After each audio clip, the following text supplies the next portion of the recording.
ഞാൻ എന്റെ മക്കളോട് ചോദിക്കുക, അറിഞ്ഞിട്ടുണ്ടോ നിങ്ങളുമ്മനെ? ഈ കൂട്ടത്തിലെ എത്ര മക്കൾക്ക് പറയാൻ പറ്റും ഉമ്മാക്ക് ഇഷ്ടപ്പെട്ടത് എന്താന്ന്? സ്വന്തം മാന്റെ കൈ പിടിച്ചിട്ട് ജീവിതത്തിൽ ആഴ്ചയിൽ ഒരിക്കലെങ്കിലും ചോദിച്ചിട്ടുണ്ട്, ഉമ്മ എന്റെ നാവ് നിങ്ങളെ വെറുപ്പിച്ചിട്ടുണ്ടോ? എന്റെ ജീവിതത്തിലെ ഏതെങ്കിലും ഒരു ഭാഗം, എന്റെ പെരുമാറ്റം എന്റെ ഉമ്മാനെ കരയിപ്പിച്ചിട്ടുണ്ടോ? നമ്മളെ ജീവിതത്തിന്റെ ഒരു ശൈശവ കാലഘട്ടം അത് ഓർത്താ മതി നമ്മളെ ജീവിതത്തിൽ നമുക്ക് ഉമ്മാനെ തിരിച്ചറിയാൻ. ഇന്ന് നമുക്ക് ശ്വസിക്കാൻ വായു വേണം, കുടിക്കാൻ വെള്ളം വേണം, ജീവിക്കാൻ സ്നേഹമെന്ന കരുതൽ വേണം. ഉമ്മല്ലെങ്കിലേ ഉമ്മാന്റെ വിലയറിയൂ. പലപ്പോഴും ഞാനൊക്കെ ചിന്തിക്കാറുണ്ട്, റബ്ബേ, എന്റെ ജീവിതത്തിൽ എനിക്ക് കിട്ടുന്ന ഈ അനുഗ്രഹങ്ങളൊക്കെ, ഒരുപക്ഷെ എനിക്ക് കിട്ടുന്ന കാവലുകളൊക്കെ എന്റെ ഉമ്മാന്റെ പ്രാർത്ഥനയായിരിക്കും.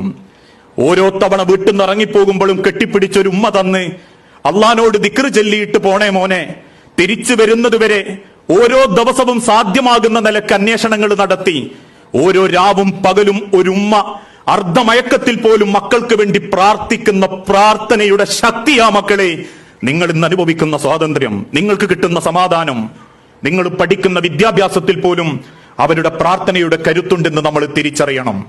അതുകൊണ്ടാ ഈ കാലഘട്ടത്തിൽ പലർക്കും തന്റെ രക്ഷിതാക്കളെ തിരിച്ചറിയാൻ സാധിക്കുന്നില്ല, മാതാക്കളുടെ മനമറിയാൻ സാധിക്കുന്നില്ല. ഇന്ന് നമുക്ക് ഇതേപോലെ കുടിക്കാൻ വായും വെള്ളവും ഒക്കെ വേണമെന്നുണ്ടെങ്കിൽ